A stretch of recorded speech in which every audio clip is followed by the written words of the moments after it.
N'avez-vous pas posé la question à votre chef que vous êtes allé voir à La Haye pour lui demander qui l'a exactement vendu? Mais Notali, sa seconde épouse, la fille Djoula, qui est maîtresse de Cissé Bakongo, est venue chez moi. Le même jour, quand on avait fini la réunion à Porte de la Chapelle, elle était chez moi. Et c'est chez moi qu'elle nous a dit que c'est elle, Notali, connaît, qui a loué la maison de Charles Blé Goudé au Ghana, en son nom. Et c'est Patrice Kouté qui a installé le téléphone fixe en son nom au Ghana. Donc, allez-y demander à ceux qui connaissent l'adresse. Parce que si tu as loué une maison, c'est que tu connais l'adresse de la maison. Si tu as pu installer un fixe, c'est que tu connais l'adresse du fixe. Donc, comment on fait pour retrouver Charles Blé Goudé? Mais ce sont les proches de Charles Blé Goudé. Moi, je ne suis pas un proche de Charles Blé Goudé. Je n'ai jamais été proche de Charles Blé Goudé, malgré qu'il est mon frère. Mais je n'ai jamais travaillé avec lui pour savoir tous ses secrets. Chers amis, je me permets de faire cette vidéo aujourd'hui pour détruire le mensonge qui circule depuis quelques jours. Une vidéo qui a été enregistrée par un désœuvré dans laquelle il cite nommément mon nom, mais avec une telle précision, une telle aisance, ment au monde entier en disant que ce serait moi, Abel Naki, qui aurait vendu Charles Blé Goudé au Ghana. Il dit dans la même vidéo que lorsque Charles Blé Goudé est arrêté, il dit c'est Abel Naki qui m'a vendu.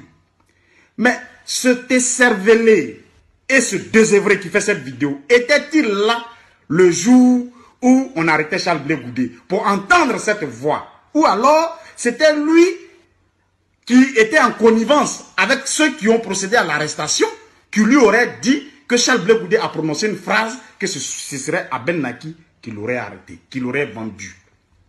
Mais je voudrais dire ceci. Le jour où Charles Blé Goudé a été arrêté, nous étions le jeudi 17 janvier 2013.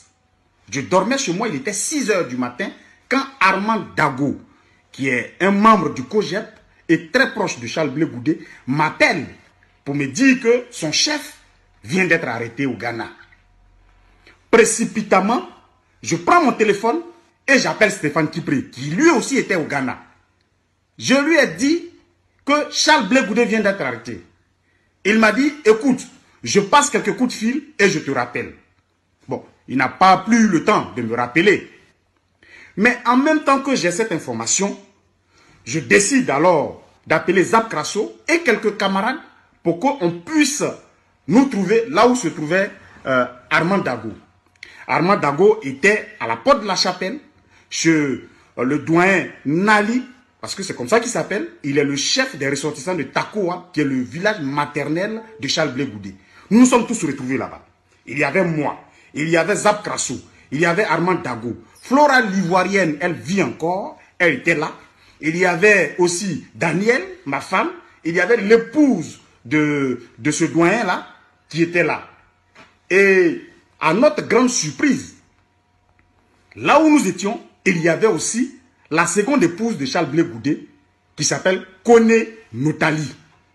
Et cette deuxième épouse de Charles Blé Goudé serait aussi maîtresse de Cissé Bakongo. Bon, Cissé Bakongo est du RDR. C'est eux qui nous font la guerre. Et ils nous ont amenés en exil. Elle est maîtresse de ces gens-là et elle est en même temps seconde épouse de Charles Blé Goudé.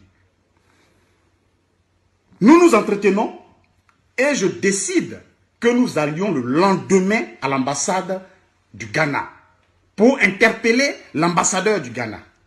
C'est comme ça que nous avons résolu. Et donc nous avons pris rendez-vous pour le lendemain. Le lendemain à 8 h du matin, nous étions à l'ambassade du Ghana en France. C'est à Paris, dans le 16e arrondissement. Donc ce n'est toujours pas au Ghana. On arrive là à 8 h. À notre grande surprise, toute la police française nous y attendait. Comment ils ont fait pour avoir l'information, je n'en sais rien. Je me suis pris aux policiers. Et pendant que je discutais violemment avec ces derniers, l'ambassadeur du Ghana en France est arrivé, c'est une dame. Elle a chassé les policiers et elle leur a dit, ici, c'est un territoire ghanéen, ce n'est pas un territoire français, il fallait qu'ils quittent les lieux. Ils sont partis et cette dame nous a reçus. Aujourd'hui, on peut vérifier dans les archives de l'ambassade du Ghana en France, voir que le 18 janvier 2013, M. Abel Naki, M. Zap Krasso et M. Armand Dago ont été reçus par l'ambassadrice du Ghana à Paris.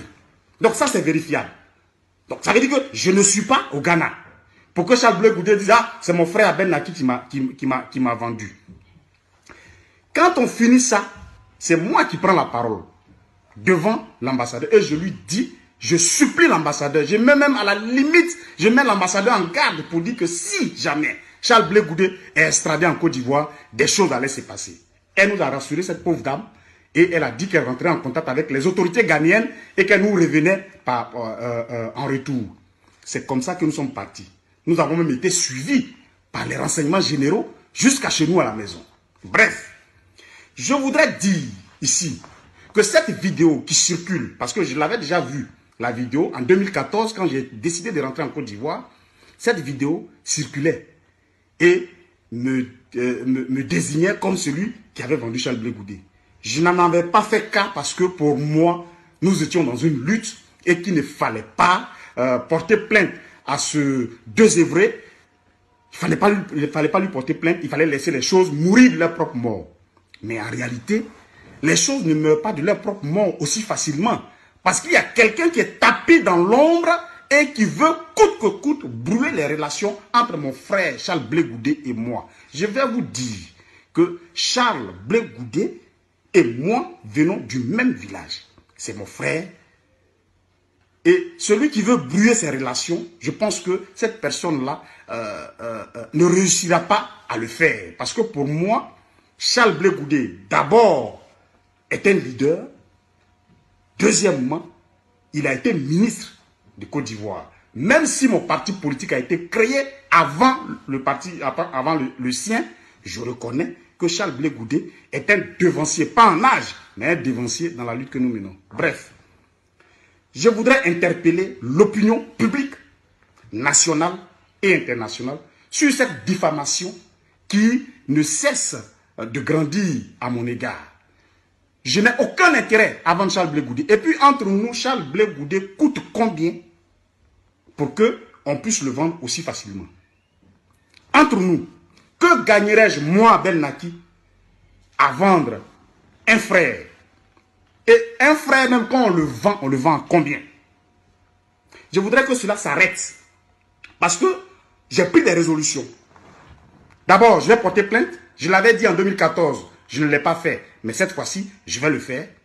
Je vais porter plainte contre l'Esservelé, contre le désœuvré, qui, lui aussi, pour des miettes, fabrique un mensonge aussi grossier et éhonté.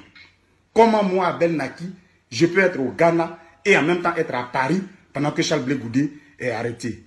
J'ai aussi beaucoup d'argent pour pouvoir prendre une fusée, parce que c'est une fusée qui peut le faire. Être au Ghana pendant qu'on l'arrête, et puis en même temps être subitement à Paris en train de faire une réunion. Ça, c'est une fusée qui peut faire ça. Donc, je voudrais qu'on arrête les choses. La vidéo circule dans les inbox. J'ai décidé de faire cette vidéo.